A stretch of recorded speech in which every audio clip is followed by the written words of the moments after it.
আসসালামু আলাইকুম। আজকে নতুন একটি অধ্যায়ের ক্লাস শুরু করতে যাচ্ছি। অধ্যায়টা হচ্ছে ব্রায়োফাইট ও টেরিডোফাইট। এই যে চ্যাপ্টারটা আছে, নিঃসন্দেহে এটা বোটানির সবচেয়ে ছোট চ্যাপ্টার। কিন্তু ছোট চ্যাপ্টার হলেও এই চ্যাপ্টারের প্রতিটা অনুচ্ছেদে নতুন নতুন কনসেপ্ট আছে।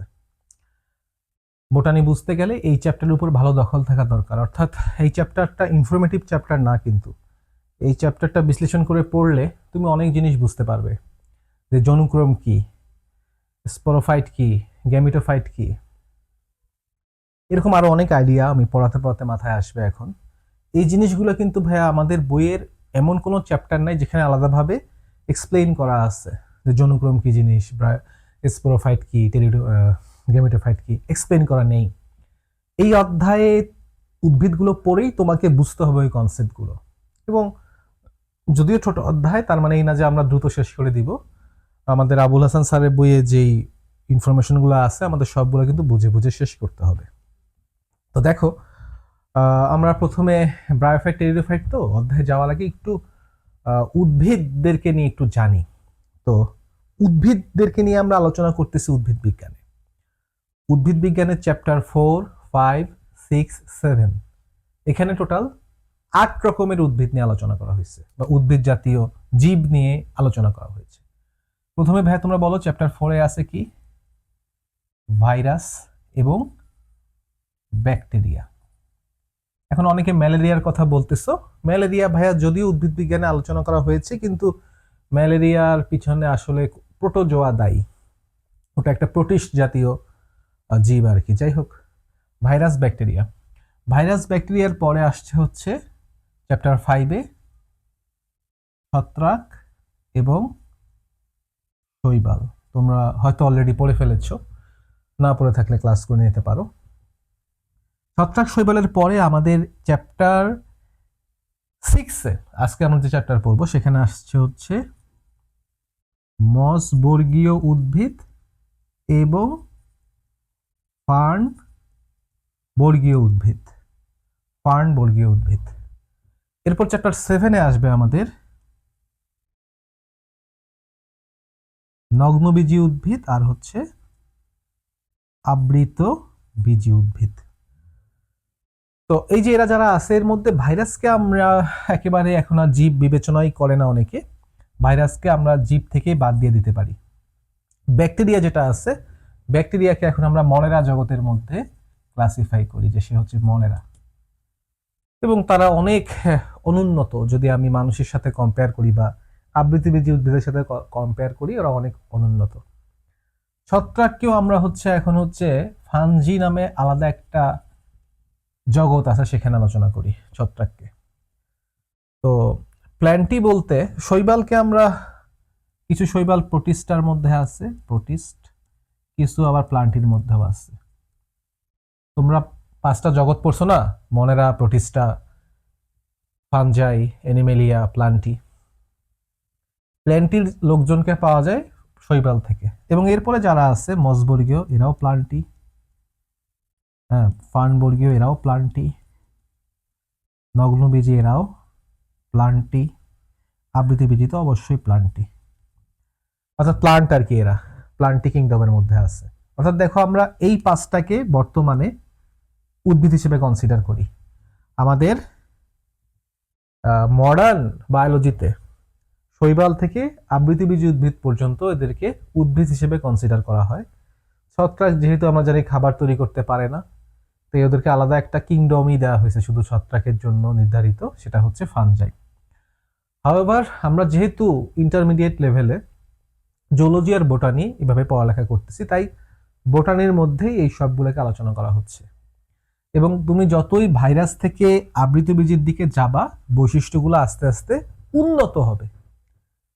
আবার আবৃতবীজী থেকে ভাইরাসের দিকে গেলে বৈশিষ্ট্যগুলো আস্তে আস্তে নিচে নেমে আসবে বা অনুন্নত হবে। তো আমাদের এই অধ্যায়ের যে কনসার্ন, সেটা হচ্ছে মসবর্গীয় উদ্ভিদ, তারপরে আসবে ফার্নবর্গীয় উদ্ভিদ। এই যে ভাই মসবর্গীয় উদ্ভিদ আছে, এই উদ্ভিদকে কিন্তু মধ্যবর্তী উদ্ভিদ বলা হয়। মধ্যবর্তী বা ইন্টারমিডিয়েট প্ল্যান্ট বলা হয়। কেন বলা হয়? কারণ এর যে বৈশিষ্ট্যগুলো আমরা দেখতে পাবো সেগুলো শৈবালের থেকে অনুন্নত, শৈবালের থেকে উন্নত, মানে শৈবালের থেকে উপরে আছে, কিন্তু এর বৈশিষ্ট্যগুলো ফার্নবর্গীয় থেকে নিচে আছে। অর্থাৎ এই মাইনকার চিপা বা তোমরা যাই বলো, অর্থাৎ শৈবাল এবং ফার্নবর্গীয় উদ্ভিদের মাঝে ফেসে গেছে সে, তাই তাকে বলা হয় শৈবাল এবং ফার্নের মধ্যবর্তী উদ্ভিদ। অর্থাৎ শৈবালের থেকে তার বৈশিষ্ট্য, আমি যখন বৈশিষ্ট্যগুলো পড়বো বলে দিব যে কোন বৈশিষ্ট্যটা শৈবালের চেয়ে উন্নত, আবার কোনটা শৈবালের মতো, কোনটা ফার্নের চেয়ে অনুন্নত, কোনটা ফার্নের মতো, এভাবে আমরা আলোচনা করে পড়ব। যেহেতু মাঝামাঝি আছে তাই তাকে বলা হয় মধ্যবর্তী উদ্ভিদ। একই রকম ভাবে ফার্নবর্গীয় উদ্ভিদকেও কিন্তু ভাইয়া মধ্যবর্তী উদ্ভিদ বলা হয়। কেন ফার্নবর্গীয় উদ্ভিদকে মধ্যবর্তী উদ্ভিদ বলা হয়? কারণ এর বৈশিষ্ট্যগুলো মসবর্গীয় উদ্ভিদের চেয়ে উপরে, কিন্তু নগ্নবীজী আবৃতবীজীর চেয়ে নিচে। অর্থাৎ এও কিন্তু আরেকটা মাইনকার চিপায় ফেসে গেছে। অর্থাৎ ফার্ন হচ্ছে বা ফার্নবর্গীয় উদ্ভিদগুলো হচ্ছে মসবর্গীয় এবং আবৃতবীজী নগ্নবীজীর মাঝামাঝি একটা উদ্ভিদ, তাই এটাকেও মধ্যবর্তী উদ্ভিদ বলা হয়। তো এই সিকোয়েন্সটা আমাদের মাথায় রাখতে হবে যে ভাইরাস থেকে কিভাবে আস্তে আস্তে আমরা নগ্নবীজী পর্যন্ত যাব। আমাদের চ্যাপ্টার 4 থেকে চ্যাপ্টার 7 শেষ হওয়ার পর আমাদের প্রতিটা ট্রেড ধরে ধরে হিসাব করতে হবে যে কিভাবে বৈশিষ্ট্যগুলো আস্তে আস্তে ইভলভ হচ্ছে। তো সেগুলো আমরা করব ধীরে ধীরে, একদিনে তো আর সব নিয়ে বসা যাবে না। আজকের ক্লাসে, এই ক্লাসটায় আমরা আলোচনা করব হচ্ছে মসবর্গীয় উদ্ভিদ নিয়ে, বা বইয়ে যেটাকে বলা হয়েছে ব্রায়োফাইট।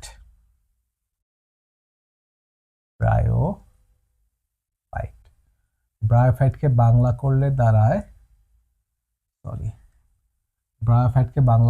দাঁড়ায় মসবর্গীয় উদ্ভিদ। তবে দেখো, আমরা সিকোয়েন্সটা জানি, kingdom, phylum, class, order, family, genus, species. তো এদের কিংডম হচ্ছে প্লান্টি, ফাইলাম হচ্ছে ব্রায়োফাইট। এই ব্রায়োফাইট যে ফাইলামটা আছে, এই ফাইলামের আন্ডারে আবার 3টা ক্লাস আছে। কি কি ক্লাস? ক্লাসগুলো হচ্ছে হেপাটিকি, অ্যান্থোসেরোটি আর মাসাই। হেপাটিকি, অ্যান্থোসেরোটি, মাসাই। মাসাই একটা পুরাতন নাম, বর্তমানে এদেরকে ব্রায়োপসিডা বলা হয়। আমি পুরাতন নামটাই লিখলাম, তবে বর্তমানে কিন্তু এদেরকে ব্রায়োপসিডা বলা হয়। হাউএভার, তো দেখো ভাইয়া, মসবর্গীয় উদ্ভিদ 3 ধরনের আছে, হেপাটিকি, অ্যান্থোসেরোটি আর কি ভাইয়া? মাসাই। হেপাটিকি, অ্যান্থোসেরোটি, মাসাই। এখন তোমাদের মাঝে একটা প্রশ্ন হতে পারে ভাইয়া, যে মস আর মসবর্গীয় উদ্ভিদ কি এক কথা কিনা? অ্যান্সার হচ্ছে যে না, মস আর মসবর্গীয় উদ্ভিদ এক কথা না। এই যে ভাইয়া ব্রায়োফাইটের আন্ডারে যে মাসাই ক্লাসটা রয়েছে, এই ক্লাসের উদ্ভিদদেরকেই শুধু মস বলা হয়। হেপাটিকি, অ্যান্থোসেরোটিকে ভাইয়া মস বলা হয় না, এদের কিন্তু আলাদা নাম আছে। যেমন হেপাটিকির আরেকটা নাম হচ্ছে লিভার ওয়ার্ট, তোমাদের বইয়েও হয়তো তোমরা পড়েছো।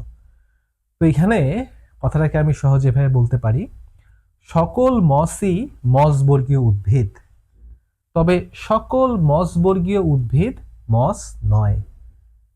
যেমন হেপাটিকি, অ্যান্থোসেরোটি কিন্তু মসবর্গীয় উদ্ভিদ, তবে এদেরকে মস বলা যাবে না। মস বলতে হবে শুধুমাত্র মাসাই শ্রেণীর ভিতর বা মাসাই ক্লাসের ভিতর যারা আছে তাদেরকেই। ক্লিয়ার কিনা ভাই ব্যাপারটা? তার মানে মসবর্গীয় উদ্ভিদ আর মস কিন্তু এক কথা নয়। এখন আমরা মসবর্গীয় উদ্ভিদের বৈশিষ্ট্যগুলো পড়ব, ঠিক আছে? মসবর্গীয় উদ্ভিদের বৈশিষ্ট্য সমূহ পড়ব।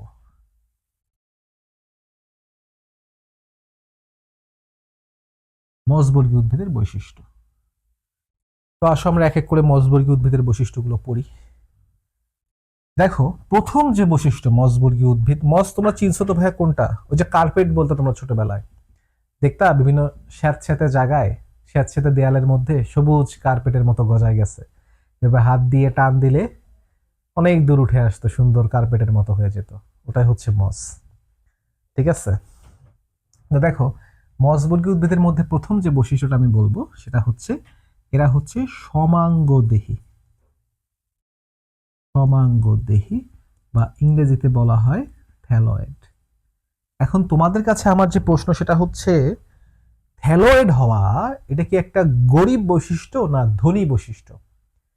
কেউ এসে তোমাকে বলল, এই আমি একটা থ্যালয়েড, তুমি কি তাকে সালাম দিবা না গালে কষে একটা থাপ্পড় দিবা? মানে সালাম দিবা না গালি দিবা? আমরা তো ধনীদেরকে সালাম দেই, গরিবদেরকে গালি দেই। তো যদি কেউ তোমাকে এসে বলে আমি সমাঙ্গদেহী, তুমি তাকে একটা ধরে থাপ্পড় দিবা বা গালি দিবা, মানে অপমান করবা। কারণ সমাঙ্গদেহী হওয়া একটা নিম্ন শ্রেণীর বৈশিষ্ট্য বা গরিব বৈশিষ্ট্য। সমাঙ্গ মানে কি? সমাঙ্গ মানে সবগুলো অঙ্গ সমান। আমাকে যদি এখন একটা আম গাছ দেয়া হয়, আম গাছের দেহে 3টা অঙ্গ ধরো, মূল, কাণ্ড, পাতা। ওরা কি দেখতে একই রকম? মূল একরকম, কাণ্ড একরকম, পাতা অন্য আরেক রকম। তার মানে দেখো, যদি সবগুলো অঙ্গ দেখতে সমান না হয় বা একই রকম না হয়, সেটাকে বলা হয় অসমাঙ্গ বা নন থ্যালয়েড। এবং নন থ্যালয়েড হওয়া একটা উন্নত বৈশিষ্ট্য। যেমন দেখো, আমি যদি জাস্ট অ্যানালজির জন্য মানুষের কথা বলি, মানুষের শরীরের সবগুলো অঙ্গ কিন্তু একরকম না। হাত একরকম, পা অন্যরকম, মাথা অন্য আরেক রকম, লিভার অন্য আরেক ধরনের। অর্থাৎ এক একটা অঙ্গ এক এক রকম হওয়া, এটা একটা উন্নত লক্ষণ, যেটাকে আমরা অসমাঙ্গ বলি বা নন থ্যালয়েড বলি। কিন্তু মসে কিন্তু সেটা দেখা যাচ্ছে না।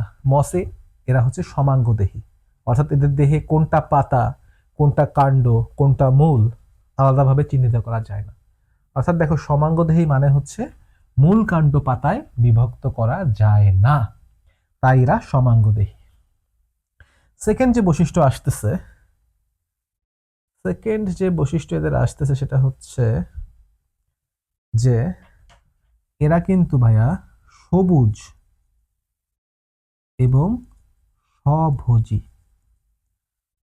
আমরা জানি মসের রং তো সবুজ হবে, উদ্ভিদ যেহেতু প্লান্টের মধ্যে স্থান পাইছে, সবুজ না হয়তো উপায় নাই। প্লাস এরা স্বভোজী। স্বভোজী কাকে বলে? যেই জীব নিজের কোষের ভিতর খাদ্য তৈরি করতে পারে তাকে বলা হয় স্বভোজী। যেমন মানুষ কোষের ভিতর খাদ্য তৈরি করতে পারে না, বাইরে থেকে খাবারের সাপ্লাই নিতে হয়, তাই মানুষ পরভোজী বা হেটেরোট্রফিক। কিন্তু মস তার নিজের কোষের ভিতর খাদ্য তৈরি করতে পারে, তাই সে হচ্ছে স্বভোজী বা অটোট্রফিক। ঠিক আছে। 3 নম্বর বৈশিষ্ট্যে যদি আমি আসি, এদের দেহে ভাস্কুলার টিস্যু মানে কি ভাইয়া জানো? ভাস্কুলার টিস্যু মানে হচ্ছে জাইলেম আর ফ্লোয়েম। পড়ছি না? উদ্ভিদের মূল থেকে পাতায় পানি উঠায় কে? জাইলেম।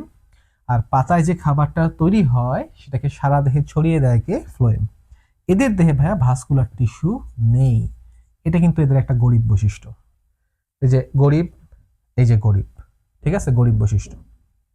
এদের দেহে ভাইয়া ভাস্কুলার টিস্যু নেই কিন্তু। ওকে।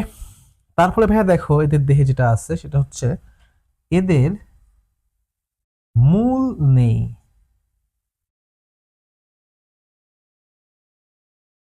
রাইজয়েড আছে। মূল নেই, রাইজয়েড আছে। এখন তুমি বলতে পারো ভাইয়া মূল নেই রাইজয়েড আছে, এই কথাটার মানে কি? আমরা তো প্রায় বলি যে ব্রায়োফাইটার মূল থাকে না, রাইজয়েড থাকে। বাট এটা আসলে কি মিন করে? মূল তো নাই ওদের, শিওর, কারণ যেহেতু সমাঙ্গদেহী, মূল কাণ্ড পাতায় তো ভাগ করাই যায় না, তাহলে মূল তো থাকবে না। রাইজয়েড আছে মানে আবার কি? তো ভাই দেখো, মূল আর রাইজয়েডের কাজ একই। মূলের কাজ কি কেউ বলতে পারবা কমেন্টে? জানা থাকলে বলো তো ভাই, মূলের কাজ কি? মূলের কাজ হচ্ছে মাটি থেকে বা যে কোনো জায়গা থেকে, মাটি থেকে নাও হতে পারে, বাতাস থেকেও হতে পারে, মূলের কাজ হচ্ছে পানি এবং লবণ শোষণ করা। রাইজয়েডের কাজ কি? রাইজয়েডের কাজ হচ্ছে পানি এবং লবণ শোষণ করা। এখন মূলও পানি এবং লবণ শোষণ করে, রাইজয়েডও পানি এবং লবণ শোষণ করে, তাহলে এদের মধ্যে পার্থক্য কোথায়? কেন আমি বলছি যে এর মূল নেই বাট রাইজয়েড আছে? মূল আর রাইজয়েডের পার্থক্য হচ্ছে ভাইয়া, মূলের ভিতর ভাস্কুলার টিস্যু থাকবে, মূলের ভিতর ভাস্কুলার বান্ডেল থাকবে, ভিবি, ভাস্কুলার বান্ডেল মানে জাইলেম ফ্লোয়েম থাকবে। কিন্তু তুমি যদি কাণ্ডে আসো, কাণ্ডের ভিতর ভাস্কুলার বান্ডেল থাকবে না। সরি, রাইজয়েডের ভিতর ভাস্কুলার বান্ডেল থাকবে না।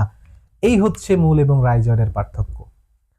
মূল পানি শোষণ করে, রাইজয়েডও পানি শোষণ করে। মূলের ভেতর ভাস্কুলার বান্ডেল থাকে, রাইজয়েডের ভেতর ভাস্কুলার বান্ডেল থাকে না। অর্থাৎ আমি ব্রায়োফাইট শুরুতেই বলেছি যে দেখো এদের ভাস্কুলার টিস্যু নেই, এদের শরীরের কোথাও ভাস্কুলার টিস্যু পাওয়া যায় না। মূল বলো, কাণ্ড বা যেখানেই বলো, পুরো বডিতে কোথাও ভাস্কুলার বান্ডেল নেই। তাই ওর শরীরের নিচে যে রাইজয়েড আছে সেই রাইজয়েডও ভাস্কুলার বান্ডেল থাকে না। তো ভাস্কুলার বান্ডেল থাকে না, বাট ওটা তো পানির শোষণ করতেছে, তাই ওকে আমরা রাইজয়েড বলবো। যদি পানি শোষণকারী অঙ্গের ভিতর ভাস্কুলার বান্ডেল থাকে তাহলে মূল বলতাম, কিন্তু যেহেতু ওর নিচে ভাস্কুলার বান্ডেল নাই তাই ওটাকে রাইজয়েড বলা হচ্ছে। দুটার কাজ সেম, পানি শোষণ করা, কিন্তু একটার ভিতর ভাস্কুলার বান্ডেল থাকে, আরেকটার ভিতর ভাস্কুলার বান্ডেল থাকে না। এদের এক কোষ থেকে আরেক কোষে ব্যাপন, অভিস্রবণ, ইনভাইবেশনের মাধ্যমে পানি পরিবাহিত হয়। কোনো নল নাই। যে দেখো নল থাকলে কি হইতো, তোমরা ফিজিক্সে পড়ছো যে ক্যাপিলারি অ্যাকশন, কি বলে, কৈশিক ক্রিয়া না, কৈশিকতার মাধ্যমে পানি পরিবাহিত হইতো, যে পাইপের ভিতর দিয়ে পানি উপরে উঠে যাচ্ছে ভাস্কুলার বান্ডেলে। তো এইখানে সেই কৈশিকতা থাকবে না, এখানে থাকবে ব্যাপন, অভিস্রবণ, ইনভাইবেশন। এইসব প্রসেসে ভাইয়া পানিটা পরিবহন হবে, বলের দিকে যাবে। ওকে, আচ্ছা, এরপরের পয়েন্ট হচ্ছে, দেখো কি ভাইয়া, এখানে লিখি, এরপরের পয়েন্ট হচ্ছে এদের দেহে, দেখো আমাদের একটা শরীর তৈরি করতে দুই রকম টিস্যু লাগে, একটা প্যারেনকাইমার টিস্যু আর একটা হচ্ছে স্ট্রোমার টিস্যু। এখন প্যারেনকাইমা কি আর স্ট্রোমা কি? দেখো একটা বিল্ডিং যখন তৈরি হয়, একটা বিল্ডিং এর মধ্যে কি কি থাকে? একটা বিল্ডিং এর মধ্যে তোমার কিছু গঠনগত জিনিস থাকে, যারা শুধু দেহটা গঠন করে, কোনো কাজ করে না। যেমন একটা বিল্ডিং এর রড, ইট, বালু, পাথর, সিমেন্ট আছে, এরা কিন্তু ভাই কোনো কাজ করতেছে না, জাস্ট বিল্ডিংটাকে সোজা দাঁড় করা রাখছে। তো যারা শুধু ভাইয়া গাঠনিক ভিত্তি হিসেবে কাজ করে তাদেরকে বলা হয় স্ট্রোমা। এরা কোনো কাজ করে না, শুধু গঠন তৈরি করে, তাদেরকে বলা হয় স্ট্রোমা। আর প্যারেনকাইমা কাকে বলে?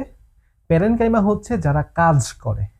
যেমন একটা বিল্ডিং এর মধ্যে ফ্রিজ আছে, লাইট আছে, ফ্যান আছে, এসি আছে, এরা বিভিন্ন রকম কাজ করতেছে। যারা বিভিন্ন রকম কাজ করে তাদেরকে বলা হয় প্যারেনকাইমা। আর যারা কোনো কাজ করে না, বসে বসে গাঠনিক উপাদান হিসেবে থাকে, তাদেরকে বলা হয় স্ট্রোমা। তো দেখো ব্রায়োফাইটের কিন্তু এত লাক্সারি নাই যে সে দুই রকমের কোষ রাখতে পারবে। তাই ব্রায়োফাইটকে বাধ্য হয়ে কি করতে হয়, ব্রায়োফাইটের বডিতে যা আছে সবই হচ্ছে প্যারেনকাইমা, কোনো স্ট্রোমা থাকে না। অর্থাৎ যতগুলো কোষ তার বডির মধ্যে আছে, যতগুলো টিস্যু তার বডির মধ্যে আছে, সবগুলোই কোনো না কোনো কাজ করতেছে। তাই সকল টিস্যুই প্যারেনকাইমা জাতীয়, কোনো স্ট্রোমা জাতীয় টিস্যু তার শরীরে থাকে না। এটা হচ্ছে তার বৈশিষ্ট্য। আচ্ছা, এরপর দেখো কি আসতেছে, এরপরে আসতেছে হচ্ছে তার রেণুথলি বা স্পোরাঞ্জিয়া। রেণুথলি মানে কি? রেণুথলি মানে রেণুর বাসা। এই রেণুর বাসা হবে বহু কোষী। রেণু মানে স্ত্রী রেণু, পুংরেণু পড়ছো না, শুক্রাণু, ডিম্বাণু। সেই রেণুথলি বলতে ইংরেজিতে বলা স্পোরাঞ্জিয়াম। রেণুথলি বহুকোষী হবে, অর্থাৎ রেণুথলির মধ্যে রেণু তো থাকবেই, মনে করি এই হচ্ছে রেণু, এবং সেই রেণুকে আবৃত করে রাখার জন্য আরো বেশ কিছু কোষ থাকবে। বুঝতে পারছো? এবং তাদের রেণুগুলা হয় হোমোস্পোরাস, এটাও লিখে রাখো। হোমোস্পোরাস মানে সবগুলা রেণু দেখতে একই রকম হয়, জাস্ট লিখে রাখো, এটা তো ইম্পর্টেন্ট পয়েন্ট না। তো এদের রেণুথলি ভাই বহুকোষী হয়। আমি শৈবাল ছত্রাকে দেখেছি, ওদের রেণুথলি এককোষী হয়। কিন্তু এখানে দেখো রেণুর আবার কিছু খাদেম আছে, চাকর বাকর আছে, রেণু একা একা থাকে না। ইভেন এমনও হয় যে রেণু একটা একলা না, এক জায়গায় একসাথে 2-3টা রেণু থাকে, বা আরো বেশিও হতে পারে, 50টা রেণু একসাথে আছে, এবং তাদের আশপাশ দিয়ে খাদেমও আছে, চাকর বাকরও তাদের আছে, তাদেরকে হেল্প করার জন্য। অর্থাৎ এরা কিন্তু একটু উন্নত বৈশিষ্ট্য পেয়েছে, অর্থাৎ এদের রেণুথলিটা বহুকোষী হয়ে গেছে, এককোষী না, বহুকোষী রেণুথলি এদের আছে। আচ্ছা, এরপরে যে বৈশিষ্ট্যটা আসবে সেটা হচ্ছে এদের শরীরে আর্কিগোনিয়াম ও অ্যান্থেরিডিয়াম থাকে। এখন তোমাদের কাছে আমার যে কোশ্চেন সেটা হচ্ছে, এই যে এদের আর্কিগোনিয়াম অ্যান্থেরিডিয়াম থাকে, এটা কি এদের ধনী বৈশিষ্ট্য না গরিব বৈশিষ্ট্য? কমেন্টে বলো। আর্কিগোনিয়াম অ্যান্থেরিডিয়াম কি ধনী বৈশিষ্ট্য না গরিব বৈশিষ্ট্য? নাম দুইটা উচ্চারণ করতে আমাদের দাঁত ভেঙে যায়, তাই আমরা ভাবতেই পারি হয়তো বড় ধরনের কোনো জিনিস হবে এরা, কিন্তু বাস্তবতা হচ্ছে আর্কিগোনিয়াম এবং অ্যান্থেরিডিয়াম হচ্ছে খুব গরিব বৈশিষ্ট্য। গরিব বৈশিষ্ট্য কিভাবে গরিব বৈশিষ্ট্য? দেখো, আমরা যখন আম গাছ জাম গাছ পড়ছি, আমরা পড়ছি যে আবৃতবীজী উদ্ভিদের যে ফুল থাকে সেই ফুলের 5টি অংশ: পুষ্পাক্ষ, বৃতিদল, স্ত্রী স্তবক, পুংস্তবক। এখন এই যে ভাইয়া স্ত্রী স্তবক আছে, সেই স্ত্রী স্তবকের একটা গরিব ভার্সন হচ্ছে আর্কিগোনিয়াম। আর্কিগোনিয়াম হচ্ছে স্ত্রী স্তবকের একটা গরিব ভার্সন, আর অ্যান্থেরিডিয়াম হচ্ছে পুংস্তবকের একটা গরিব ভার্সন। তুমি এখন একটা উন্নত উদ্ভিদের কথা চিন্তা করো, যেমন ধরো আম গাছ। আম গাছে তুমি কখনো আর্কিগোনিয়াম পাবা না, আম গাছে তুমি কখনো অ্যান্থেরিডিয়াম পাবা না। আম গাছে তুমি এই জায়গায় পাবা স্ত্রী স্তবক, এই জায়গায় তুমি পাবা পুংস্তবক। কিন্তু যারা নিম্ন শ্রেণীর উদ্ভিদ আছে, নগ্নবীজি থেকে শুরু করে একেবারে ছত্রাক শৈবাল পর্যন্ত নিম্ন শ্রেণীর এরা, এদের বেলায় অত উন্নত জিনিস থাকে না, পুংস্তবক স্ত্রী স্তবক থাকে না, তাই এরা দুধের স্বাদ ঘোলে মেটায়। অর্থাৎ এরা স্ত্রী স্তবকের বদলে রাখে আর্কিগোনিয়াম, আর পুংস্তবকের বদলে রাখে অ্যান্থেরিডিয়াম। ওকে, তার মানে এটাও একটা গরিব বৈশিষ্ট্য। আচ্ছা, এরপর ইম্পর্টেন্ট একটা পয়েন্ট, এদের যৌন জনন হয় উওগ্যামাস টাইপের। উওগ্যামাস টাইপের যত রকম মস আছে পৃথিবীতে বা মসবর্গীয় উদ্ভিদ আছে, সবার জনন হয় উওগ্যামাস। তো উওগ্যামাস, আইসোগ্যামাস, অ্যানাইসোগ্যামাস তোমাদেরকে আমি শৈবাল ছত্রাকের ক্লাসে পড়িয়েছি। তারপর একটু রিক্যাপ করে দেই, উওগ্যামাসে কি হয়, এখানে স্ত্রী রেণুটা হয় অনেক বড় আর পুং রেণুটা হয় অনেক ছোট। পুং রেণুটা হয় অনেক ছোট তবে সচল। ছোট তবে কি এরকম হয় ভাইয়া? সচল হয়। তো খেয়াল করো এখানে ব্যাপারটা হচ্ছে কি, ছেলে ছোট, মেয়ে হচ্ছে অনেকটা বড়। আমি একটু ফান করে বলি অনেক সময় ক্লাসে যে, মনে করো তোমরা ইন্টার ফার্স্ট ইয়ারের ছেলে যদি অনার্স 4th ইয়ারের মেয়ের সাথে হয়, সেটা হচ্ছে উওগ্যামাস। হ্যাঁ, উওগ্যামাসে ছেলে হয় সচল এবং ছোট, মেয়ে হয় বড় তবে নিশ্চল। মেয়ের কোনো ইচ্ছা ছিল না, ছেলে সামহাউ ছেলে তাকে গিয়ে বিভিন্নভাবে ম্যানিপুলেট করে ফেলছে। ওকে, এটাকে বলা হয় উওগ্যামাস। এটা আমরা দেখতে পাই ব্রায়োফাইটে, এবং এটা কিন্তু একটা উন্নত বৈশিষ্ট্য। উওগ্যামাস কিন্তু আমরা ফার্নেও পাবো, নগ্নবীজি, আবৃতবীজি, নগ্নবীজিতেও পাবো। তো এটা কিন্তু একটা উন্নত বৈশিষ্ট্য, সাইকাসে পাবো আর কি। যাই হোক, এটা একটা উন্নত বৈশিষ্ট্য। মানুষের বেলায় অনেকটা এভাবে হয়, মানুষের শুক্রাণু হাঁটতে পারে, সাঁতার কাটতে পারে, কিন্তু মানুষের ডিম্বাণু নড়াচড়া করতে পারে না। এদের বেলায় সেরকম ভাইয়া, ডিম্বাণু হয় নিশ্চল তবে বড়, শুক্রাণু হয় সচল তবে ছোট। এদের মধ্যে নিষেক হলে সেটাকে বলা হয় উওগ্যামাস। আচ্ছা, এরপর এই যে ভাই এদের জন্য নিষেক হবে, এই নিষেক হওয়ার জন্য দরকার হয় জলীয় মাধ্যমের। নিষেকের জন্য জলীয় মাধ্যম প্রয়োজন। এটা কিন্তু একটা important point to be noted. নিষেকের জন্য জলীয় মাধ্যম প্রয়োজন, অর্থাৎ বাইরে থেকে একটা জলীয় মাধ্যম দিতে হবে যাতে এরা নিষেক করতে পারে। দেখো, জলীয় মাধ্যম তো আমাদেরও প্রয়োজন হয়, মানে আমরা পানি খাই না, মানুষ তো পানি খায়, বাট এরা পানি ব্যবহার করে নিষেকের জন্য, এবং এই জন্য এদেরকে ভাই উভচর উদ্ভিদ বলা হয়। এই ব্যাপারটা আসো আমরা আরেকটু এক্সপ্লেইন করি, এদের উভচর উদ্ভিদ কেন বলে। দেখো, পৃথিবীতে আমরা তো ডাঙায় বাস করি, মানুষ ডাঙায় বাস করে, আমাদের পানির দরকার হয় না হয়তো, যেমন আমরা পানি খাই, বাট সেই পানিটা আমাদের নিষেকের জন্য দরকার নাই। নিষেক যে হচ্ছে মেয়েদের জরায়ুর ভেতর বা ফেলোপিয়ান টিউবের ভেতর, যাই হোক, সেখানে কিন্তু ভাই বাইরে থেকে কোনো পানি দিতে হচ্ছে না যে ভিতরে পানি ঢাললে ভিতরে নিষেক হয়ে যায়, এমন না। আমাদের জরায়ুর মধ্যে এমন পরিবেশ আছে, বাইরের কোনো পানি ছাড়াই ওখানে নিষেক হয়ে যেতে পারবে। ফার্নেও বাইরে থেকে কোনো পানি ঢালার দরকার হয় না। ফার্নে আমরা পড়বো মিউসিলেস থাকে, ম্যালিক অ্যাসিড থাকে, ওদের সহায়তায় ওরা নিজেরাই ভিতরে ভিতরে বাইরের কোনো জলীয় মাধ্যমের সাহায্য ছাড়াই নিষেক করে ফেলতে পারে। কিন্তু মসকে তুমি যদি বংশ বিস্তার করাতে চাও, অবশ্যই বাইরে থেকে একটা জলীয় মাধ্যম দিতে হবে, বাইরে থেকে পানি ঢেলে দিতে হবে, না হলে কিন্তু ওরা নিষেক করতে পারবে না, শুক্রাণু ডিম্বাণু মিলনটা হবে না। মানুষের বেলায় বাইরে থেকে পানি না ঢাললেও ভিতরে ভিতরে শুক্রাণু মিলে যায়, এদের বেলায় সেটা হচ্ছে না। তো যেহেতু এদের নিষেকের জন্য মানে বংশ বিস্তার করার জন্য অবশ্যই বাইরে থেকে একটা জলীয় মাধ্যমের প্রয়োজন হয়, তাই এদেরকে বলা হয় উভচর উদ্ভিদ। অর্থাৎ এরা ডাঙায় জন্মায়, কিন্তু এরা যদি এদের বাচ্চা কাচ্চা তৈরি করতে চায় এদেরকে অবশ্যই একটা জলীয় মাধ্যমে যেতে হয়, তাই এদেরকে উভচর উদ্ভিদ বলে। বুঝছি কিনা ভাই জিনিসটা? তার মানে জলীয় মাধ্যম যদি না থাকে এরা বংশ বিস্তার করতে পারবে না, বেঁচে থাকতে পারবে বাট নিজের অফ স্প্রিং বা নিজের বাচ্চা কাচ্চা তৈরি করতে পারবে না। আমরা কিন্তু পারবো, জলীয় মাধ্যম ছাড়াও নিষেক করে ফেলতে পারবো। যে 7 দিন যাবত পানি নাই, মরুভূমির মধ্যে পড়ে আছে, তাও নিষেক করে ফেলতে পারবে, এরা পারবে না। এদেরকে অবশ্যই জলীয় মাধ্যমে রাখতে হবে। এবং সেজন্য তুমি খেয়াল করবা যে এই শৈবালগুলো কিন্তু মসগুলো কিন্তু ভাই স্যাঁতস্যাঁতে জায়গায় হচ্ছে, কারণ স্যাঁতস্যাঁতে জায়গায় প্রচুর জল আছে এবং জলের সাহায্যে তারা নিষেক করে বংশ বিস্তার করে ফেলতে পারতেছে।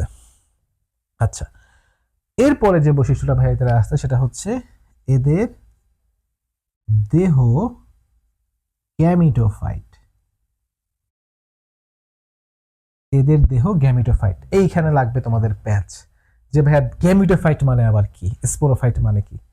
তো তোমাদের যার যেটা আইডিয়া আছে গ্যামিটোফাইট স্পোরোফাইট সম্পর্কে সেটা আগে কমেন্টে লিখো, যে তুমি গ্যামিটোফাইট বলতে কি বুঝো, তুমি স্পোরোফাইট বলতে কি বুঝো, কমেন্টে লিখো। তোমার কাছে গ্যামিটোফাইট কি জিনিস, তোমার কাছে স্পোরোফাইট কি জিনিস, আগে কমেন্টে লিখো। তো যে যাই লিখছো, আমার মনে হয় বেশিরভাগ লিখছো যেসব জীব গ্যামিটের সাহায্যে বংশ বিস্তার করে তারা গ্যামিটোফাইট, যেসব জীব স্পোরের সাহায্যে বংশ বিস্তার করে তারা স্পোরোফাইট। এই কথাটা খাতায় লিখো, লিখে বড় করে কেটে দাও, লাল কালি দিয়ে কেটে দাও, কারণ এটা হচ্ছে একটা ভুল কথা। ঠিক আছে, যে অ্যান্সারটা দিছো ভুল দিছো। সেকেন্ড কোশ্চেন তোমাদের কাছে, আমরা মানুষকে যদি আমি গ্যামিটোফাইট স্পোরোফাইট হিসেবে ক্লাসিফাই করতে চাই, মানুষকে আমি কি বলবো? মানুষকে আমি গ্যামিটোফাইট বলবো না স্পোরোফাইট বলবো? তো আমার মনে হয় অফলাইন ক্লাস নেওয়ার অভিজ্ঞতা থেকে বেশিরভাগ স্টুডেন্টই বলতেছে মানুষ হচ্ছে গ্যামিটোফাইট, কারণ মানুষ গ্যামিটের সাহায্যে বংশ বিস্তার করে। তো আমি শুরুতেই বললাম এটা লিখে খাতায় লিখে কেটে দাও, নিজেকে এত ছোট ভাববা না, তুমি স্পোরোফাইট। তো আমি মনে হয় তোমাদের মধ্যে কনফিউশন আরো বাড়ায় দিলাম বিভিন্ন কথাবার্তা বলে। আসো এখন জটগুলো খুলে ফেলি। সিম্পল একটা সেন্টেন্স তোমরা খাতায় লিখবা, গ্যামিটোফাইট মানে হচ্ছে হ্যাপ্লয়েড। গ্যামিটোফাইট মানে কি? হ্যাপ্লয়েড। আর স্পোরোফাইট মানে হচ্ছে ডিপ্লয়েড। সিম্পলি এভাবে তোমরা এই লেভেলে মনে রাখো যে যেই কোষটা হ্যাপ্লয়েড কোষ তাকে আমরা গ্যামিটোফাইট বলবো, যেই কোষটা ডিপ্লয়েড কোষ তাকে আমরা স্পোরোফাইট বলবো। তো আমাদের দেহের মধ্যে যে কোষগুলো আছে সবগুলো কোষ কিরকম বলো ভাইয়া? অবশ্যই ডিপ্লয়েড। যেহেতু আমাদের দেহের কোষগুলো ডিপ্লয়েড তাই আমাদের দেহটা হচ্ছে স্পোরোফাইট। ওকে, আবার দেখো তুমি যদি একটা মসে যাও, মসের বডির মধ্যে যেই কোষগুলা থাকে সবগুলা কোষ হয় হ্যাপ্লয়েড। মানে মসের যে মূল বডিটা আছে সেই বডির মধ্যে যে কোষগুলো আছে সবগুলো কোষ হয় হ্যাপ্লয়েড। আর হ্যাপ্লয়েড কোষ সম্পন্ন দেহকে আমরা গ্যামিটোফাইট বলে থাকি। গ্যামিটোফাইট মানেই হ্যাপ্লয়েড, স্পোরোফাইট মানেই ডিপ্লয়েড। তাহলে খেয়াল করো ভাইয়া, লিখো খাতায়, হ্যাপ্লয়েড কোষ সমৃদ্ধ দেহকে গ্যামিটোফাইট এবং ডিপ্লয়েড কোষ সমৃদ্ধ দেহকে স্পোরোফাইট বলা হয়। লিখে ফুল স্টপ দাও, শেষ। সুন্দর একটা কনসেপশন। তাহলে দেখো, আমাদেরকে যদি একটা মস উদ্ভিদ ধরিয়ে দেওয়া হয়, সেটা হোক হেপাটিকি, অ্যান্থোসিডোটি, মাসাই, দুই একটা ব্যতিক্রম বাদে যত মস আছে পৃথিবীতে, মসের বডিটা কিরকম হয় ভাইয়া? মসের বডিটা কিন্তু হয় হ্যাপ্লয়েড। মানে ওর বডিতে যে কোষগুলো আছে সেই কোষগুলো আমাদের মতো না, ওদের কোষগুলো কিন্তু হ্যাপ্লয়েড হয়, তাই ওকে আমি বলতেছি দেহ গ্যামিটোফাইট। আচ্ছা, তাহলে গ্যামিটোফাইট বললাম। এরপরে ভাই কি আসতেছে? এরপরে আসতেছে এদের যে জাইগোট হয়, জাইগোট ব্যাকটেরিয়া বাদে বাকি সব জীবেরই ভাই জাইগোট হয়, এবং এদের জাইগোটে ঘটে মাইটোসিস বিভাজন। জাইগোটে মাইটোসিস হয়, ভ্রূণ হয় বহুকোষী। এটাও কিন্তু একটা উন্নত বৈশিষ্ট্য। আমাদের শৈবাল ছত্রাকে কি ছিল? জাইগোটে মায়োসিস হতো। শৈবাল ছত্রাকের জাইগোটে মায়োসিস হতো, ভ্রূণ হতো এককোষী। কিন্তু এদের বেলায় জাইগোটে মাইটোসিস, মানে ওদের ভ্রূণ তৈরি হয় না আসলে, এখানে জাইগোটে মাইটোসিস হয় এবং ভ্রূণ হয় বহুকোষী। এখন এই যে শেষের দিকে যে কথাগুলো বলতেছি এগুলো হয়তো তোমাদের একটু প্যাচ লেগে যাচ্ছে, আমি এটা জনুক্রম আকায় লিখে দেখায় দিব। 11 নম্বর, 10, 11, 12 আমি পরে দেখাচ্ছি। তো দেখো 10-এ হচ্ছে দেহ গ্যামিটোফাইট, 11-তে হচ্ছে জাইগোটে মাইটোসিস হয়, ভ্রূণ হয় বহুকোষী। 12 নম্বর পয়েন্ট একটু লিখো তোমরা। 12 নম্বর পয়েন্ট হচ্ছে জনুক্রম।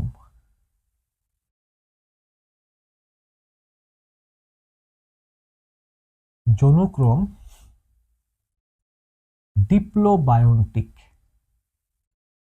জনুক্রম ডিপ্লোবায়োন্টিক। স্পোরোফাইট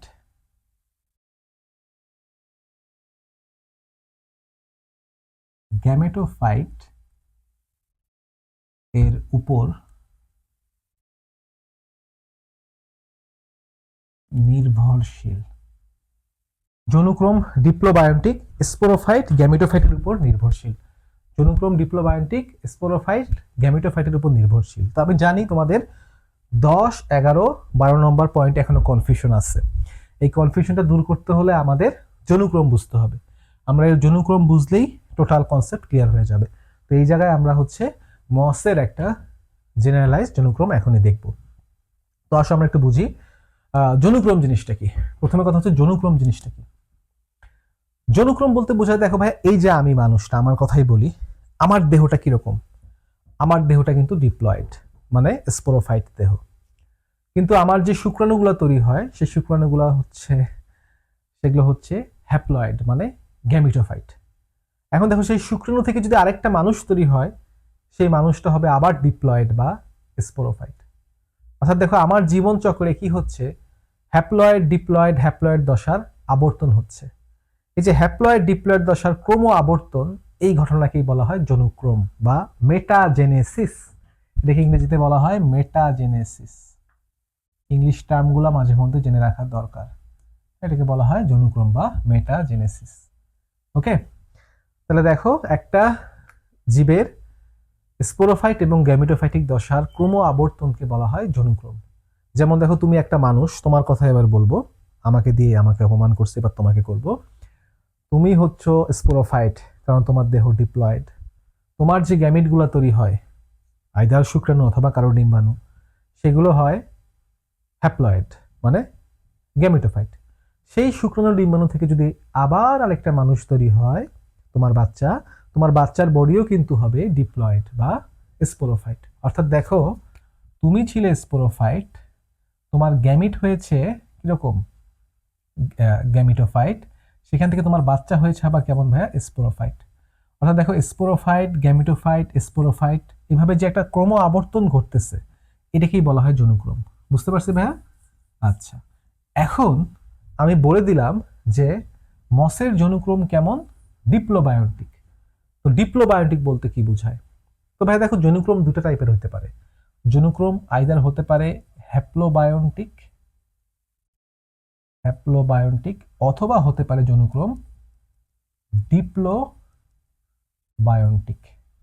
জনুক্রম হতে পারে হ্যাপ্লোবায়োন্টিক অথবা হতে পারে কেমন ভাই, ডিপ্লোবায়োন্টিক। এখানে হ্যাপ্লোবায়োন্টিক হবার সাথে হ্যাপ্লয়েডের কোনো সম্পর্ক নাই, ডিপ্লোবায়োন্টিক হবার সাথে ডিপ্লয়েডের কোনো সম্পর্ক নাই। তাহলে দেখো হ্যাপ্লোবায়োন্টিক ডিপ্লোবায়োন্টিক মানে কি বোঝায়। হ্যাপ্লো শব্দের অর্থ হচ্ছে এখানে 1, আর ডিপ্লো শব্দের অর্থ হচ্ছে 2। আর এই বায়োন্ট বলতে বোঝানো হয় প্রধান দশা। বায়োন্ট বলতে বোঝানো হয় জনুক্রমে প্রধান দশা। তাহলে দেখো যদি এমন হয় কোনো প্রাণীর জনুক্রমে দুইটি প্রধান দশা আছে, তাকে বলা হবে ডিপ্লোবায়োন্টিক। আর যদি কোনো প্রাণীর জনুক্রমে একটি প্রধান দশা থাকে, তাকে বলা হবে হ্যাপ্লোবায়োন্টিক। ওকে, দুইটি প্রধান দশা থাকলে ডিপ্লোবায়োন্টিক, একটি প্রধান দশা থাকলে হ্যাপ্লোবায়োন্টিক। এখন ভাই প্রধান দশা আবার কি? দশা তো সবারই আছে। যেমন দেখো মানুষের ক্ষেত্রে স্পোরোফাইট, স্পোরোফাইট থেকে কি হচ্ছে গ্যামিটোফাইট, গ্যামিটোফাইট থেকে আবার স্পোরোফাইট। দশা কয়টা ভাইয়া? দুইটা। যে আমার বডি স্পোরোফাইট, আমার গ্যামিট গ্যামিটোফাইট, আবার আমার বাচ্চার বডি স্পোরোফাইট। আবর্তন ঘটছে তো, মানে আমার জনুক্রম হচ্ছে। দশা কয়টা? দুইটা, একটা স্পোরোফাইট আর একটা গ্যামিটোফাইট। কিন্তু আমি বলতেছি ভাই প্রধান দশা। দেখো ভাইয়া আমার যে স্পোরোফাইট দেহটা আছে এটা কতদিন বাঁচে? আমার স্পোরোফাইট দেহ ধরো বাঁচবে 80 বছর, তাই না? কিন্তু আমার গ্যামিটোফাইট শুক্রাণু ডিম্বাণু বাঁচে কয়দিন? একদিন, 2 দিন, 3 দিন, 5 দিন হায়েস্ট। ডিম্বাণু তো 2 দিনের মধ্যেই শেষ, শুক্রাণু হায়েস্ট 5 দিন বাঁচে।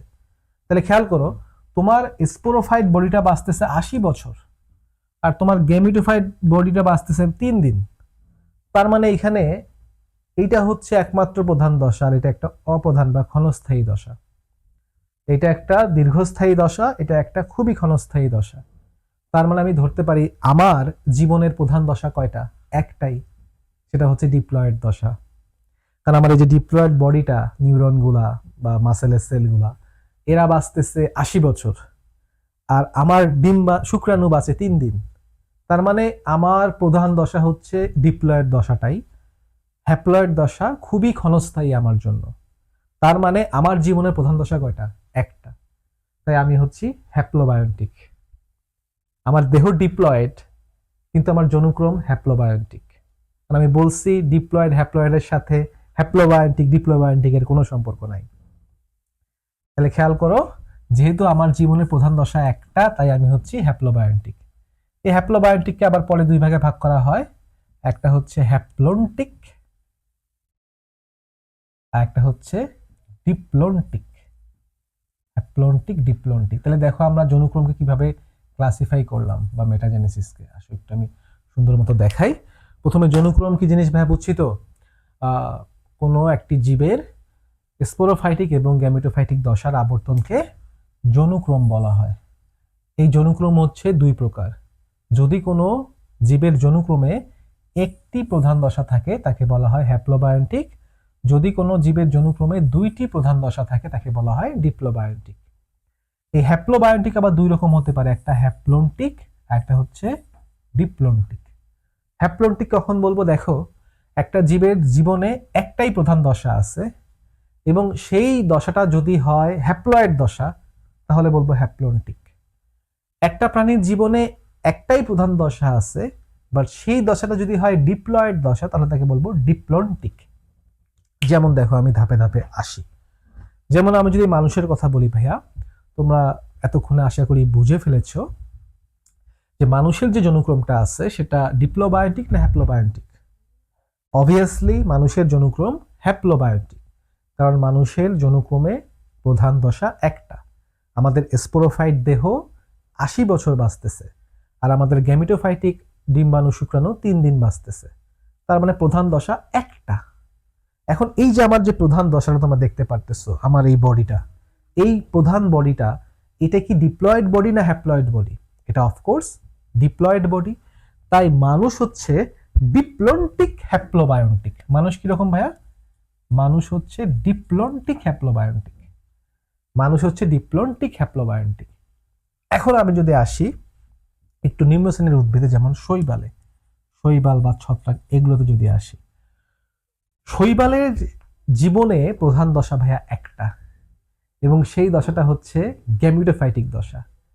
ও সারা জীবনেই গ্যামিটোফাইট অবস্থায় থাকে, শুধুমাত্র ওর জাইগোটটা হয় ডিপ্লয়েড। একটা শৈবাল যদি 100 দিন বাঁচে, এই 100 দিনের মধ্যে 99 দিনই সে হ্যাপ্লয়েড হিসেবে থাকে। শুধুমাত্র যেই দিনটায় সে জাইগোট তৈরি করে, সেই জাইগোটটাই হয় ডিপ্লয়েড। অর্থাৎ তার ডিপ্লয়েড জাইগোট বাঁচে 1 দিন, আর তার হ্যাপ্লয়েড বডি বাঁচে 99 দিন। অর্থাৎ তার জীবনের প্রধান দশা ভাইয়া কয়টা? একটা। তার হ্যাপ্লয়েড যে বডিটা আছে সেটাই তার প্রধান দশা, জাইগোটটা 1 দিন বাঁচতেছে মাত্র। তার জাইগোটের স্থায়িত্বকাল হচ্ছে 1 দিন। ডিপ্লয়েড জাইগোটের স্থায়িত্বকাল 1 দিন, আর হ্যাপ্লয়েড শরীরের স্থায়িত্বকাল 99 দিন। তাহলে তার জীবনের প্রধান দশা কয়টা? একটাই তো। তাহলে শৈবালও কিন্তু কি ভাইয়া? হ্যাপ্লোবায়োন্টিক। এখন তার যে একটা প্রধান দশা আছে, সেই দশাটা কি হ্যাপ্লয়েড দশা না ডিপ্লয়েড দশা? অ্যান্সার হচ্ছে সেটা হচ্ছে হ্যাপ্লয়েড দশা। তাই তাকে বলা হয় হ্যাপ্লোন্টিক হ্যাপ্লোবায়োন্টিক জনুক্রম। আর মানুষেরটা হচ্ছে ডিপ্লোন্টিক হ্যাপ্লোবায়োন্টিক জনুক্রম। বুঝতে পারছি কি ভাই জিনিসটা? অর্থাৎ আমি আরেকটু ভেঙে দেখাই তোমাদের। একটা শৈবাল যদি ভাই এমন হয় জীবনচক্র তার, এই জীবনচক্রে ছোট্ট একটা সময় তার যে জাইগোটটা আছে, জাইগোট, এই জাইগোটটাই হবে ডিপ্লয়েড। বাকি সারাটা জীবন সে কেমন ছিল ভাইয়া বলো তো? বাকি সারাটা জীবন সে ছিল হ্যাপ্লয়েড। তাহলে খেয়াল করো, তার জীবনে এই ছোট্ট একটা অংশ হচ্ছে কি? ডিপ্লয়েড। অর্থাৎ তার ডিপ্লয়েডটা অপ্রধান দশা আর হ্যাপ্লয়েডটাই প্রধান দশা। তাহলে তার জীবনের প্রধান দশা কয়টা ভাইয়া? একটা। এবং সেই দশাটা কেমন? হ্যাপ্লয়েড দশা। তাই তাকে বলা হচ্ছে হ্যাপ্লন্টিক হ্যাপ্লোবায়োন্টিক। মানুষে যদি আসো, মানুষের জীবনে শুধু একটা বারই সে হ্যাপ্লয়েড হয়, সেটা হচ্ছে সে গ্যামিট তৈরির সময়। মানুষের যে গ্যামিট আছে, গ্যামিটটা হয় হ্যাপ্লয়েড। এই গ্যামিট বাদে সারা জীবন সে কি হিসেবে থাকে? ডিপ্লয়েড হিসেবে থাকে। তাহলে আমি বলতে পারি মানুষের জীবনের প্রধান দশা কয়টা? একটা। এবং সেই প্রধান দশাটা কিরকম ভাইয়া? ডিপ্লয়েড দশা। তাই মানুষকে বলা হচ্ছে ডিপ্লন্টিক হ্যাপ্লোবায়োন্টিক। বুঝছো? তাহলে খেয়াল করো, যাদের জীবনে একটি দশার তুলনায় অন্য দশা খুবই স্বল্পস্থায়ী তাকে বলা হয় হ্যাপ্লোবায়োন্টিক। এখন যেই দশাটা দীর্ঘস্থায়ী হয়, সেই দশাটা যদি ভাইয়া হ্যাপ্লয়েড হয়, তাহলে আমরা বলবো হ্যাপ্লন্টিক হ্যাপ্লোবায়োন্টিক। আর যদি যেই দশাটা দীর্ঘস্থায়ী হয় সেই দশাটা ডিপ্লয়েড হয়, তাহলে আমরা বলবো ডিপ্লন্টিক হ্যাপ্লোবায়োন্টিক। তো মানুষ হচ্ছে ডিপ্লন্টিক হ্যাপ্লোবায়োন্টিক আর শৈবাল হচ্ছে হ্যাপ্লন্টিক ডিপ্লোবায়োন্টিক। কিন্তু অনেক জীব আছে যাদের জীবনে প্রধান দশা দুইটা। যেমন আমরা এই যে মস পড়তেছি এবং সামনে ফার্ন পড়ব। এই মস এবং ফার্নে হয় ডিপ্লন্টিক জনুক্রম, অর্থাৎ এদের জীবনে প্রধান দশা দুইটাই থাকে। তাহলে আসো আমরা এখন মসের জনুক্রমটা দেখেই ফেলি। মসের জনুক্রমটা আসলে দেখে ফেলি। তাহলে মসের জনুক্রম যদি আমরা দেখি, জায়গা হবে? হ্যাঁ, তাহলে নিচ থেকে লেখা শুরু করি। দেখো, এই মনে করো একটা মস, ধরো এখানে একটা মস আছে। হ্যাঁ, এই হচ্ছে একটা মস, এ হচ্ছে মস, পাতার মতো অংশ, কাণ্ডের মতো অংশ। আর নিচে কি থাকবে ভাই বলতো? মূল থাকবে না রাইজয়েড থাকবে? এটা একটা মস রাখতেছি, কিন্তু মসে মূল থাকবে না রাইজয়েড থাকবে? যেহেতু মস তাই অবশ্যই থাকবে ভাইয়া রাইজয়েড, কারণ মসের মধ্যে ভাস্কুলার বান্ডেল থাকে না। তাই এর মাটির নিচে এই পানি শোষণকারী অঙ্গ, এটাকে আমরা কি বলবো ভাইয়া? এটাকে আমরা রাইজয়েড বলবো। তাহলে এই গেল হচ্ছে মস। মসে কিন্তু কোনো মূল কাণ্ড পাতা নাই, রাইজয়েড আছে। এখন এই যে ভাইয়া মসের মূল দেহটা, মসের যে বডিটা আমরা পাইলাম, মসের এই বডিটাকে আমি হ্যাপ্লয়েড বডি বলবো না ডিপ্লয়েড বডি বলবো? অ্যান্সার দেখো, এটাকে আমরা হ্যাপ্লয়েড বডি বলবো, কারণ মসের বডি কেমন হয়? হ্যাপ্লয়েড হয়। তাহলে দেখলাম এই যে এন, হ্যাঁ, সিঙ্গেল এন মানে হ্যাপ্লয়েড। তাহলে এই যে মসের মূল দেহটা আছে, এই মসের মূল দেহটা হচ্ছে গ্যামিটোফাইট। আর গ্যামিটোফাইটের কাজ হচ্ছে, উদ্ভিদের ক্ষেত্রে গ্যামিটোফাইটের কাজ হচ্ছে গ্যামিট তৈরি করা। তার মানে এখান থেকে ভাই কি তৈরি হবে? এখান থেকে গ্যামিট তৈরি হবে। দেখো, এর যে আর্কিগোনিয়াম আছে সেখানে স্ত্রী গ্যামিট তৈরি হবে, আর এর যে অ্যান্থেরিডিয়াম আছে সেখানে পুং গ্যামিট তৈরি হবে। তো দেখো, এর দেহটা হচ্ছে গ্যামিটোফাইটিক দেহ। গ্যামিটোফাইটিক দেহ এই যে স্ত্রী গ্যামিট আর পুং গ্যামিট তৈরি করছে। এখন স্ত্রী গ্যামিট পুং গ্যামিট তৈরি হয়ে গেছে, ভালো কথা। এই স্ত্রী গ্যামিট আর পুং গ্যামিটের মধ্যে দেখো এই যে আর্কিগোনিয়ামে স্ত্রী গ্যামিট, অ্যান্থেরিডিয়ামে পুং গ্যামিট তৈরি হয়েছে। এবার এদের মধ্যে হবে উওগ্যামাস জনন, অর্থাৎ এ হবে সচল, দ্বি ফ্লাজেলা বিশিষ্ট হয়। মসের শুক্রাণু দুই ফ্লাজেলা বিশিষ্ট হয়, মনে রাখো। রিক্সিয়ার ক্ষেত্রেও হয় দুই ফ্লাজেলা বিশিষ্ট। এদের মধ্যে উওগ্যামাস হবে, এবং সেই উওগ্যামাস হওয়ার জন্য ভাই কি দরকার? জলীয় মাধ্যম দরকার। তাই তারা হচ্ছে উভচর উদ্ভিদ। তাহলে দেখো, এখন স্ত্রী গ্যামিট আর পুং গ্যামিটের মধ্যে মিলন হবে, এবং মিলন হলে কি হবে? মিলন হলে ভাইয়া তৈরি হবে জাইগোট। মিলন হলে কি তৈরি হবে ভাইয়া? জাইগোট তৈরি হবে। তাহলে দেখো, জাইগোট কিন্তু কেমন হয়? আমরা জানি ভাইয়া জাইগোট কিন্তু হয় ডিপ্লয়েড। তাই দেখো, এর বডির মধ্যে এরকম জাইগোট তৈরি হয়ে গেছে। কালারটা চেঞ্জ করে দিয়ে ভাইয়া ডিপ্লয়েড বোঝাচ্ছি, বুঝছো কিনা? আমি এই ক্লাসে ব্ল্যাক কালারে মানে কালো কালারে হ্যাপ্লয়েড বুঝাবো, আর লাল কালারে ডিপ্লয়েড বুঝাবো এই টপিকটায়, ঠিক আছে? তাহলে খেয়াল করো, ওর যখন তোমার ওর ডিম্বাণু এবং শুক্রাণু উওগ্যামাস পদ্ধতিতে জলীয় মাধ্যমের সাহায্যে নিষেক করলো, তখন তৈরি হয়ে গেল জাইগোট। এবার ভাইয়া ওর জাইগোটে কিন্তু কোন বিভাজন ঘটবে? মাইটোসিস বিভাজন ঘটবে। মায়োসিস ঘটবে না, কি ঘটবে? মাইটোসিস। মাইটোসিস মানে এই জাইগোট থেকে যে কোষগুলো তৈরি হবে তারা হ্যাপ্লয়েড হবে নাকি ডিপ্লয়েড হবে? বলো তো ভাইয়া। আমরা জানি মাইটোসিসকে বলা হয় সমীকরণিক বিভাজন, অর্থাৎ মাতৃকোষ যেমন ছিল অপত্য কোষ তেমনই হবে। অর্থাৎ দেখো জাইগোট যেহেতু ডিপ্লয়েড, তাই এখান থেকে যে গঠনটা তৈরি হবে সেই গঠনটাও ভাইয়া কেমন হবে? ডিপ্লয়েডই হবে। বুঝতে পারছো কিনা?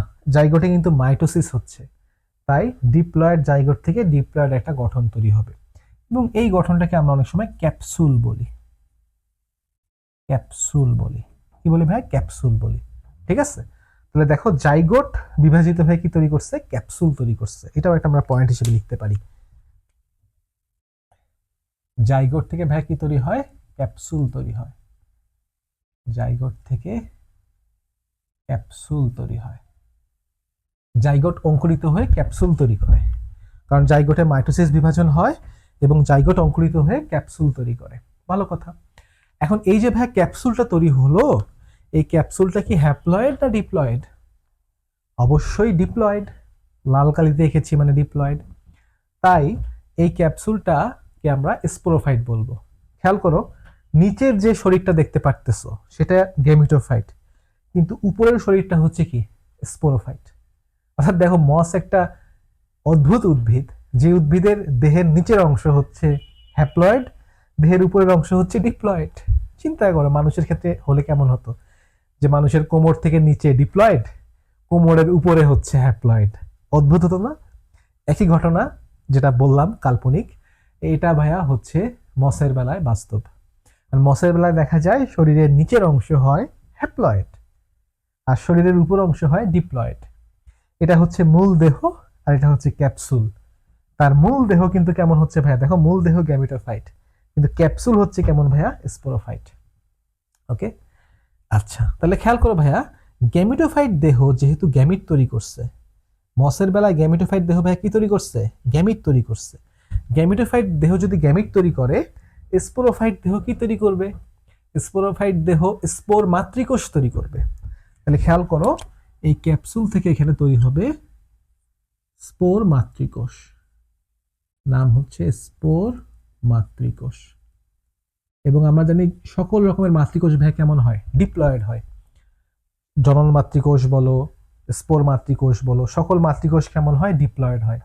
তাই দেখো, এই যে ক্যাপসুলটা আছে, দেখো গ্যামিটোফাইট বডি গ্যামিট তৈরি করছিল, স্পোরোফাইট ক্যাপসুল স্পোর মাতৃকোষ তৈরি করছে। এরপর ভাইয়া এই স্পোর মাতৃকোষে হবে মায়োসিস বিভাজন। স্পোর মাতৃকোষে কি হবে ভাইয়া? মায়োসিস বিভাজন হবে। এবং মায়োসিস বিভাজন হলে স্পোর মাতৃকোষ থেকে এরকম ভাইয়া 4টা স্পোর তৈরি হবে। আমরা জানি একটা স্পোর মাতৃকোষ থেকে কয়টা স্পোর তৈরি হবে? 4টা। এগুলোকে বলা হবে স্পোর। এগুলো হচ্ছে স্পোর। বুঝতে পারছো কিনা? তাহলে দেখো, স্পোর মাতৃকোষে দেখো ওর জাইগোটে কি ঘটে? মাইটোসিস। কিন্তু স্পোর মাতৃকোষে কি ঘটতেছে? মায়োসিস। স্পোর মাতৃকোষে অলওয়েজ মায়োসিসই ঘটে, শুধু এখানে না, যে কোনো উদ্ভিদে, যে কোনো প্রাণীতে, যাই বলো না কেন, যে কোনো জীবের স্পোর মাতৃকোষে, জনন মাতৃকোষে মায়োসিস ঘটে, এবং স্পোর মাতৃকোষ, জনন মাতৃকোষ সর্বদাই ডিপ্লয়েড হয়। তাহলে খেয়াল করো, ও ডিপ্লয়েড স্পোর মাতৃকোষ থেকে মায়োসিস বিভাজনের মাধ্যমে হ্যাপ্লয়েড স্পোর তৈরি হয়েছে। ঠিক আছে, এবার এই স্পোরটা অঙ্কুরিত হবে। স্পোরটা অঙ্কুরিত হবে কি হবে? দেখো, এই যে স্পোরটা আছে, যে কোনো একটা স্পোর, এটা অঙ্কুরোদ্গম হয়ে এরকম সূত্রাকার একটা গঠন তৈরি করবে, সুতার মতো পেঁচানো একটা গঠন তৈরি করবে। এই যে ভাই সুতার মতো পেঁচানো যে গঠনটা তৈরি হলো, এই গঠনকে বলা হয় প্রোটানেমা। তাহলে খেয়াল করো, ওর জাইগোট অঙ্কুরিত হয়ে কি তৈরি করছিল? ক্যাপসুল। আর ওর যে স্পোর আছে, স্পোর অঙ্কুরিত হয়ে তৈরি করবে প্রোটানেমা। স্পোর অঙ্কুরিত হয়ে কি তৈরি করবে? প্রোটানেমা। এবং পরবর্তীতে এই প্রোটানেমাটাই কি করবে? দেখো, আবার একটা মস উদ্ভিদ তৈরি করবে। প্রোটানেমাটা অঙ্কুরিত হয়ে মস তৈরি করবে।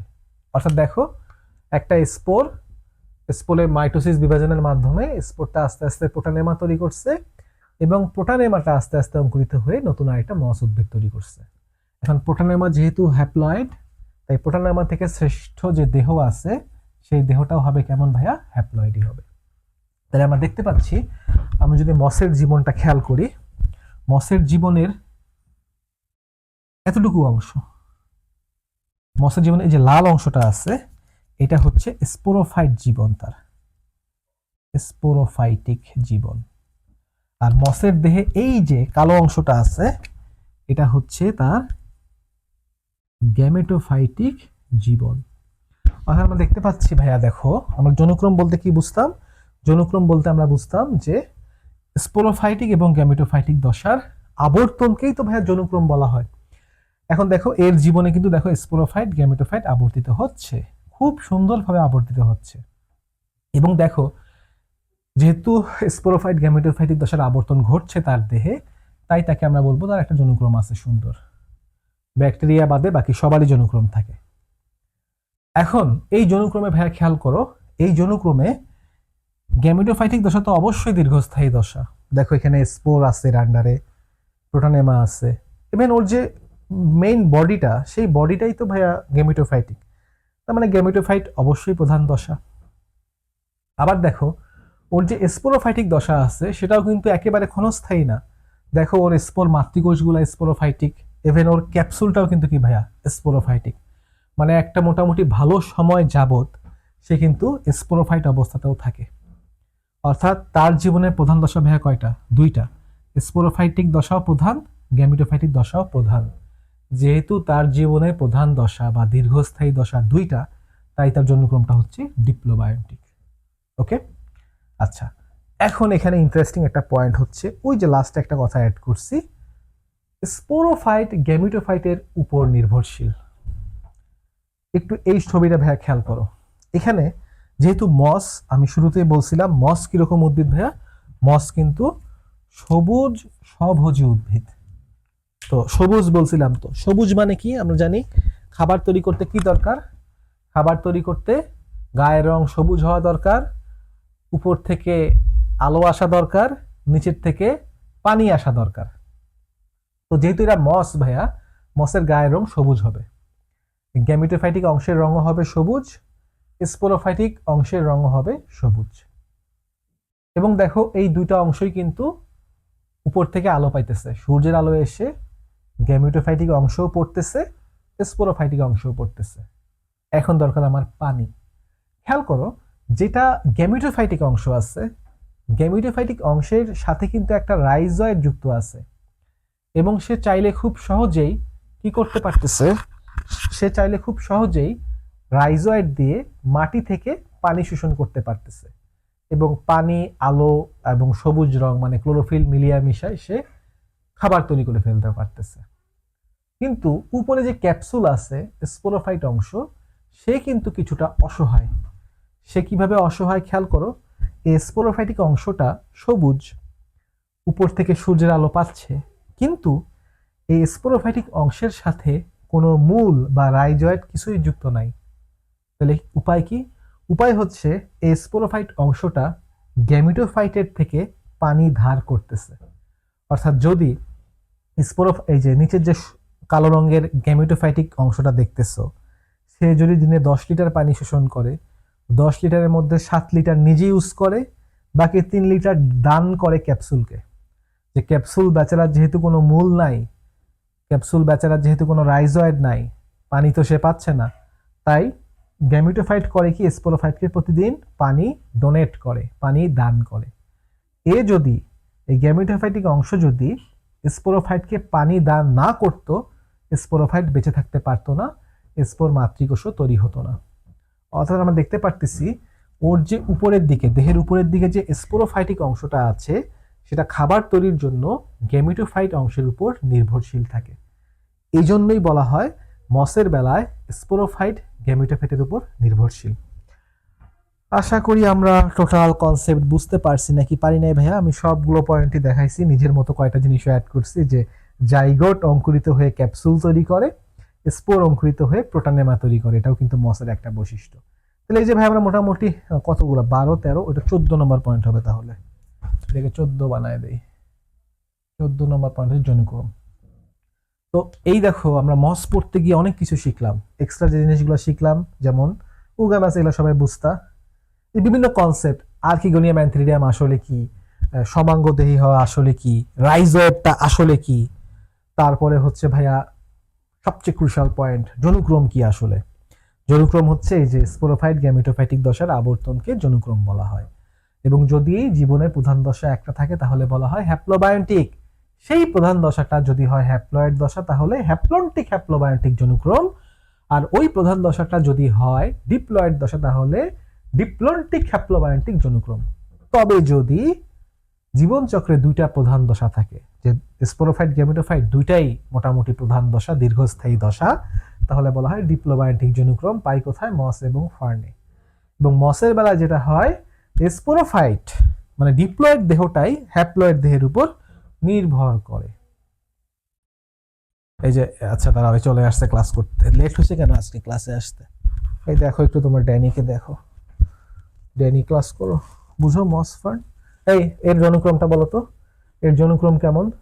এর জনুক্রম কিন্তু হ্যাপ্লোবায়োন্টিক, এর দেহে প্রধান দশা একটা, ডিপ্লন্টিক হ্যাপ্লোবায়োন্টিক মানুষের মতো। ঠিক আছে, আচ্ছা ঠিক আছে যাও, ডিপ্লন্টিক হ্যাপ্লোবায়োন্টিক জনুক্রম কিন্তু এর, বুঝতে পারছো?